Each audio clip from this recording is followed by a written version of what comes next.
Bonjour la team et bonjour à tous. Aujourd'hui, vidéo un peu plus technique sur le Garmin Edge 520 que l'on va comparer avec son petit-fils. Car oui, aujourd'hui on va le comparer avec le Garmin Edge 500 que j'avais auparavant et donc je viens de l'échanger contre 520. Donc on va voir assez rapidement les différences qu'il y a visuellement et on va aussi comparer la vitesse d'exécution de démarrage, etc. Donc ça peut être un point assez important pour le changement. Donc au niveau des mensurations des deux compteurs, on peut voir qu'ils sont quasiment similaires, hormis que le Garmin 520 est 3 mm plus haut, ce qui fait que l'écran est beaucoup plus grand. Vous voyez, on gagne plus de 1 cm sur l'écran, donc ça c'est vraiment un point positif. Ça veut dire qu'il y aura une bien meilleure lisibilité au niveau de l'écran des données, donc ça on le verra tout à l'heure que c'est vraiment le cas, hein. Lorsque vous avez 5 ou 6 informations sur le même écran, elles sont carrément plus lisibles. Hormis ça, on peut voir que le Garmin 520 a 3 boutons à gauche contre 2 sur le 500, a 2 boutons en bas alors qu'il n'y en a pas du tout sur le 500, et 2 boutons à droite comme le Garmin Edge 500, donc ça ne change pas. Donc on a au total 1, 2, 3, 4, 5, 6, 7 boutons sur le Garmin 520 contre 4 sur le Garmin 500. On va passer maintenant au test de l'allumage, le temps d'allumage. Alors il faut dire que le Garmin 500 c'était un peu galère, je trouve. On démarrait le compteur, il fallait attendre un bon moment avant qu'il soit opérationnel, et vous allez voir qu'avec le Garmin 520 ça s'est nettement amélioré. Donc on peut voir tout de suite aussi une première différence, c'est le type d'écran, hein. Le 520 c'est un écran couleur, un vrai écran, alors qu'à droite c'était juste du noir et blanc basique. Donc le Garmin 520 et le Garmin 500 s'allument quasiment au même moment, hein, en 8 secondes 21 pour le 520 contre 8,33, donc autant dire ils s'allument de la même façon. Par contre le temps de réception des GPS, des satellites n'est pas du tout le même. Le Garmin 520 il capte le satellite en 11,13 secondes. Alors pourquoi, vous allez me dire? Tout simplement parce que ce Garmin 520 est doté d'une nouvelle technologie pour capter les satellites. Je sais plus comment ça s'appelle GLONASS, et je sais pas si j'ai ça en tête. Attendez, je vais essayer de trouver. Non, je l'ai plus en tête. Mais en tout cas, il a deux fonctions supplémentaires au niveau du satellite, donc il sera beaucoup plus précis que le 500. Et vous voyez que en termes d'allumage, en 11 secondes 13, vous êtes prêt à partir avec le Garmin 520, alors qu'avec le Garmin 500, je suis toujours en train d'attendre sur mon parking devant chez moi avant de décoller. Donc ça c'est vraiment un peu embêtant, je trouve. Donc là déjà plus de 40 secondes à attendre. Il suffit qu'on soit à la bourre pour rejoindre quelqu'un. C'est 40 secondes d'attente sur le parking. Le mec il a le temps de se barrer 2-3 fois, hein. Donc ça c'était vraiment le gros point faible, je trouve, du Garmin 500, hein, c'était son temps de démarrage. Donc là on arrive enfin au bout en 51 secondes 14, donc 40 secondes de plus, hein. Donc le mec en 40 secondes il a eu le temps de nous prendre une bonne avance sur le terrain. J'ai refait la même expérience dans le cas d'un deuxième allumage au même endroit. Donc les satellites sont censés avoir gardé en mémoire l'endroit où on se trouve, donc ça doit démarrer logiquement plus rapidement. Donc on va voir qu'au niveau de l'allumage c'est toujours le même temps, donc ça s'allume, vous allez voir, à environ 8 secondes. Donc là on arrive, toujours ce petit patienté sur le Garmin 500 des fois qui est interminable, on ne sait pas pourquoi. Donc le Garmin 520 en 8 secondes et le Garmin 500 en 8 secondes aussi, mais la différence c'est que le 520, quand vous le rallumez exactement au même endroit, les GPS sont déjà activés, donc vous partez, vous allumez, vous partez. Que le Garmin 500, encore une fois, il refait sa recherche et ça devient encore long.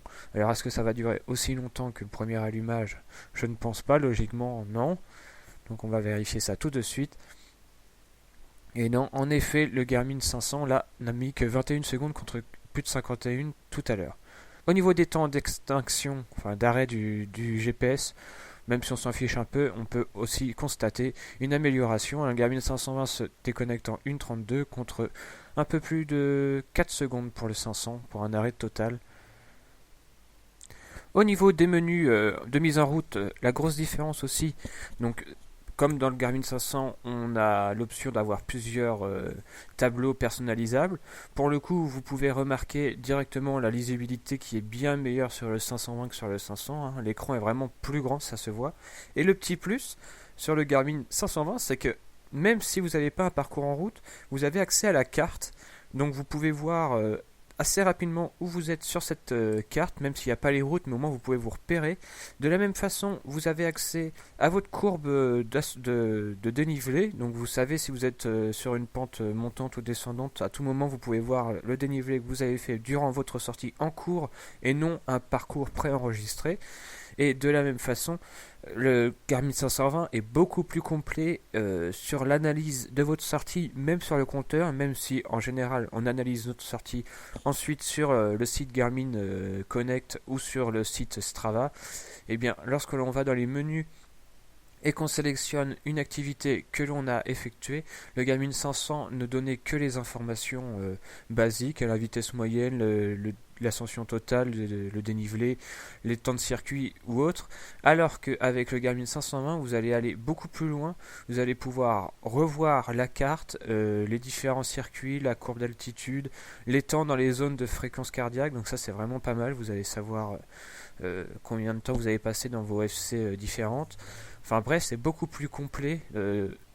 Si vous n'utilisez que votre compteur Garmin et que vous n'utilisez pas l'ordinateur pour analyser vos sorties, vous allez pouvoir plus vous y retrouver avec le 520. Vous aurez beaucoup plus de données qu'avec le 500 qui donnait vraiment que les données basiques. Donc le nombre de tours de minute, moyenne, enfin les moyennes en gros, mais pas de la même façon que le 520. Alors vous allez me dire pourquoi changer du 520 au 500 ? Et bien pour toutes les raisons que je viens de vous donner. Déjà de une, le 500 est en fin de vie, il ne sera plus mis à jour. Alors soit il vous convient maintenant et c'est tant mieux, soit vous voyez ses limites arriver comme moi et vous voulez évoluer, donc vaut mieux acheter le 520. Les temps de chargement sont beaucoup plus rapides sur le 520 et c'est vraiment appréciable. Quand vous sortez, vous l'allumez, vous partez quasiment instantanément. Vous pouvez vous poser plus de questions sur allez, je l'allume 10 minutes avant pour être sûr de pouvoir partir, etc. Donc ça, c'était vraiment embêtant. Autre point positif, sa grandeur, même encombrement, mais l'écran beaucoup plus grand, donc beaucoup plus lisible, et ça c'est vraiment appréciable.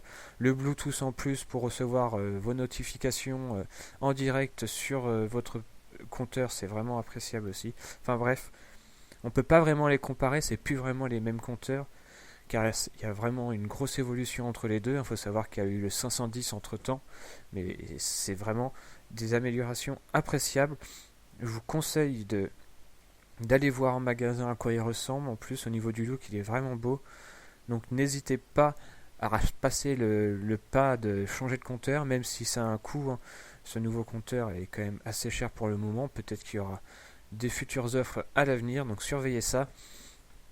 J'espère que ce petit comparatif vous aura plu. J'en ferai sûrement un autre où je mettrai les deux compteurs en route pendant une sortie et on analysera un peu les courbes pour voir la précision dans l'altitude, dans la vitesse, etc. On va voir un peu si tout ça s'est amélioré ou pas. Et je vous dis à très vite pour une prochaine vidéo. Portez-vous bien.